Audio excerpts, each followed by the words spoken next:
Hi, Callie. How's it Hi, going? Tammy. So here we are today. It's the 2nd of May, 2020. I'm with Callie Floor, who is a costume designer, which is super cool. Um, we met in a drawing group, and Callie told me she designs costumes, and I found out that she designs for ACT, which is American Conservatory Theater here in the Bay Area, San Francisco Bay Area, Berkeley Rep, Marin Theater, SF Mind Troop, which just sounds super interesting, word for word, and then some of the San Francisco Opera. Yes. So, Callie, can you? Oh, and I understand that you, in order to become a costume designer, well, I guess not in order to, but that you have a BFA from the University of Utah, and you went to the university in London. Is that Yeah, I went to University College London, Slade School of Fine Art. Wow, that's Yeah, awesome. it So was really great. that must mean that you have been in a lot of productions, that you've been following a lot of productions. And do you want to tell us a little bit about how you got involved? Yeah, I started my art studies in college in commercial art and advertising and design. Mm. And, that was very interesting to me because you have a set of limitations that you have to work within. And then I took a theater class because I had done theater in high school, and also I was in a Greek folk dancing group when I was in high school because Wow. my family's Greek, and we lived in we had a kind of a big Greek community in Utah, and it was really important for me to have that cultural connection. Yeah. And I ended up taking a costume class, and I thought, oh my gosh, this is everything I love. Still has the same parameters that you have to work in theater. There's a collaborative aspect, and then you get to make stuff. And Oh, I've always loved making things. yeah. So that's what drew me to theater. And I also love literature and historical research. So it was kind of like everything that I love. So costuming is not just sewing, it's not just drawing, it's very inclusive, right? Yes. So do you want to tell us about the process? Like once you get involved in a production, what are some of the steps that you were starting to explain to me earlier? Well, the first thing you do is you read the script, or you listen to the music of the opera and read the libretto, or if you're doing a dance piece, you listen to the music. That's very important. And then everything you do has to support that material. Then you have a director and other collaborators that you're working with. So I always think of the director as the god of the world we're going to create, because we're going to create this unique world that the play will inhabit. Mm. So the main thing is just making really sure that you understand what the director wants, because everything has to be funneled through that, or none of it will make sense. That's right. So it's a big collaboration, but there should be one vision so that it's clear to the audience, right? Yes, and clear to the actors, Yes. because they have to be out there on their own doing this stuff when we are all finished and walk away. So you really have to support the work they're doing and make it easy for them to inhabit this world. Right. So I always go back to the director, and most directors are really good. Most directors have a vision. They know how it all links up. The good director will talk it out with you, Right. and be able to communicate. And when something doesn't make sense, they'll be able to hash it out with you. And that's been my experience. That's fantastic. So you have a contribution, but it's within parameters, right? And then you Absolutely. work together. It sounds so exciting. It's like it's a collaboration. You Yes. suggest fabrics, you suggest colors and styles, right? You have to do some history. I would imagine you have to do some Yes. research, lots of Yes. research. Yeah. Yeah, even today we do research. Like I did a play that was set in a Detroit car factory. Wow. Well, I don't live in Detroit. I don't hang out with people who work in car factories. Yeah. And I did a lot of research, and there's a whole sports thing in Detroit that I'm not really that keyed into. It's just not my thing. Yeah. But people actually really identify with the sports teams, and so we had to get some of that in there.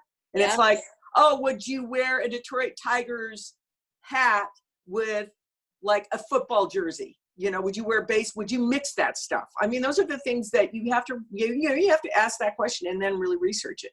Right. And the audience is so broad that I imagine that if it's not there, people might not miss it. But if it is there and incorrect, people will spot it for sure. Right. Yeah. They'll like, nobody would do that. Yeah. And then there's workwear that had to go on top of that, like, fluorescent vests, because when they're on the shop floor, they have to have their fluorescent vests. And what kind of boots? Well, this is kind of like African-American culture. So they all wear Timberlands. Wow. So then, so it's that kind of research. But then you have a budget. Yes. And then you have like money, time, and energy. Choose two, right? They always say you have those three things. You have to, choose two. Well, there's usually never enough money and there's rarely enough time. So then you have to like manage how this is all going to come together. Right. In time for the actors to work with them and get the show ready for an audience. So typically, how long is that production period? From the time you get the script to the time it goes onto the stage, what is usually the range? Sometimes you'll have a year for, to start gestating ideas. But because budgets have gotten so tight in the last few years, they will only have like a 3 or 4 week rehearsal period. It used to be about 6 weeks. Yes. And now it's like 3 or 4 weeks. So once the actors, you can't start doing fittings until the actors are on contract or in the rehearsal hall. So what you do is hopefully you have all your ducks in a row that first week, and you have stuff for them to try on that first day of rehearsal. Wow. So that means that the, weeks or months, usually a few months or a year up till then, you're talking to the director, you're discussing things, you're, researching where you're going to find stuff, and making sure that you don't go over budget. And sometimes you go over budget, but, and I understand so that first day you have stuff for the actors to try on. I understand that once you get into dress rehearsal, sometimes folks find out that things need to be changed at the very last. Absolutely. It doesn't. You have to be ultra flexible. In this work. So we do this, like going back to sketching, like we do a lot of drawing and research. The reasons why I like to draw is that it's a good communication tool. Yes. And it's kind of like eye candy. So if you show up to first rehearsal with really beautiful drawings and the actors see themselves in these really pretty drawings, it kind of gets things off on the right foot and people get excited, right? Do you have some drawings that you could show us, perhaps? Sure. But the other part of it is that it's a really good way for me. When you draw, you're always thinking when you're drawing, right? You're discovering things when you're drawing. You're learning things when you're drawing. And it's like a very visceral kind of learning, right? You're fleshing out an idea, right? So you're kind of... So I did a show that had lots of little scenes in it, and people had to change characters really quickly. So these are the drawings I did. So that's one scheme for one actor. Oh, wow. Right? So, and then on your website, you also showed that you have little fabric samples to show what kind of textures it is. That's really cool. Yeah, and I often show a lot of research too. And is that one book? Wow, that's cool. Is that one book for one show, or is that one show? Wow. So there were 8 actors, and they all had played about like 10 or 12 people. So that's a lot of costumes. It's a lot of quick changes, and I had to really communicate to the directors, how is this person going to be in the second scene? Going from a migrant worker to a cop. Oh yeah. So you're working all of that out. So, but once you work this out, I don't say this is the destination. I say this is the roadmap. Yes. Because it can all change. Yeah. But you have to have an idea of where you're going. And you have to be flexible enough that this isn't sacred. This isn't written in stone. This isn't my idea and it has to be this because I drew it. Yes. That's so important. I found that when I was in ice skating shows, that sometimes we would get all the way up to final dress rehearsal and everything was pulling together. And all of a sudden, someone would put something on and it would rip. or it wouldn't fit right, or Right. they would move in a certain way and it limited their movement, and the whole thing had to be reconceived in a different fabric, right? Yeah, because you can't interfere with the performer. Yeah, You yeah. can't say, oh, you can't do that move because the costume won't allow it. Or you can have an elaborate, beautiful headdress, Yeah. and then it falls all over the stage. And so you have to I think that Things happen. things happen, and that's the most exciting thing about theater and performance and live Yeah, is performance. that, yes, every performance is unique. And even when something really awful happens, the audience walks away with like, wow, I've never seen that before. Yeah, But you don't want that to happen. You want it to be safe for everybody. You want it to be seamless, not right, to, yeah. right. So And you work I that think out.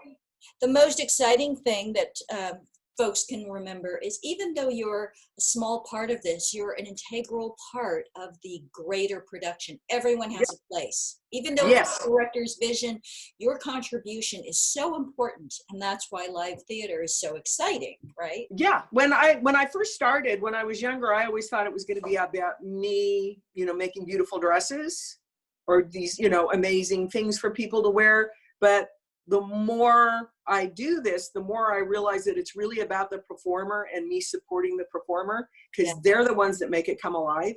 yeah, And yeah, there's just nothing more gratifying than having a performer say, I loved wearing that costume, or the character felt right to me when I put that costume on. oh, that's so Like exciting. all the work I did as an actor coalesced when I put the costume on. Yeah. And I think and that's when I've done my job. and how exciting it is to see it on the stage Yes. kind of all come together. That's Yeah. really awesome. Well, Yeah. thanks, Callie. Thank you. And hopefully we'll visit maybe when you get involved in your next production. We'll check in and we can follow you on that journey. Oh, that would be great. I just pray that that's going to happen soon. Yes. All right. Thanks very much. Okay. Take care. You too.